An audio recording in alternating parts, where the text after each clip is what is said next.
PM મોદીએ રાહુલ ગાંધીને પાઠવી જન્મદિવસની શુભેચ્છા, લાંબા અને સ્વસ્થ જીવનની કરી કામના। સોશિયલ મીડિયા પર પીએમનો શુભેચ્છા સંદેશ, રાહુલ ગાંધીના જન્મદિવસે રાજકીય શુભેચ્છાઓનો વરસાદ।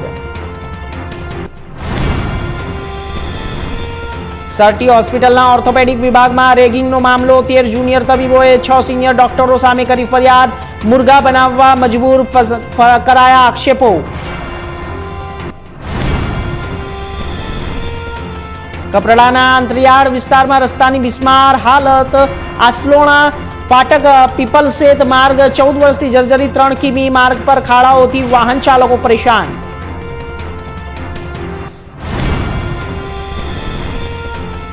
બે 2010 પહેલા નિયુક્ત શિક્ષકો માટે ટેટ રદ કરવાની માંગ, સુરતમાં શિક્ષકોનું ઉગ્ર વિરોધ પ્રદર્શન, ટેટ રદ પરીક્ષા કરો, શિક્ષકોને ન્યાય આપોના નારા। હાલોલમાં વાઇબ્રન્ટ ગુજરાત રિજનલ સમિટ યોજાઈ, ઉદ્યોગ વિકાસથી રોજગારીની તકો વધી, રમેશ કટારા હાલોલને વૈશ્વિક ઔદ્યોગિક કેન્દ્ર બનાવવાનું આયોજન। ટેટ મુક્તિની માંગે ગોધરામાં શિક્ષકોનું મહાસાગર, ધરણા આવેદનમાં 1000 થી વધુ શિક્ષકો જોડાયા, 2010 પૂર્વના શિક્ષકોને ટેટમાંથી મુક્તિ આપવાની માંગ। હિંમતનગરમાં ટેટ મુક્તિ માટે શિક્ષકોનું વિરોધ પ્રદર્શન, 75,000 ગુજરાતી અને 25 લાખ શિક્ષકો પર અસરનો દાવો, દેશના 600 જિલ્લાઓમાં એક સાથે કાર્યક્રમો યોજાયા।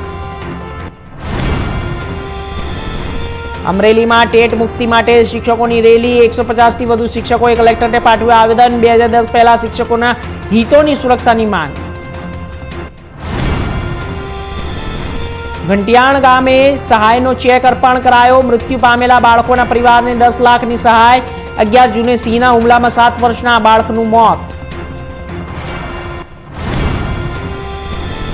મહીસાગરમાં મોડી રાતથી વરસાદી માહોલ સક્રિય, મેઘગર્જના અને વીજળી સાથે વરસાદની શરૂઆત, લુણાવાડા સહિત અનેક વિસ્તારોમાં ધીમી ધારે વરસાદ।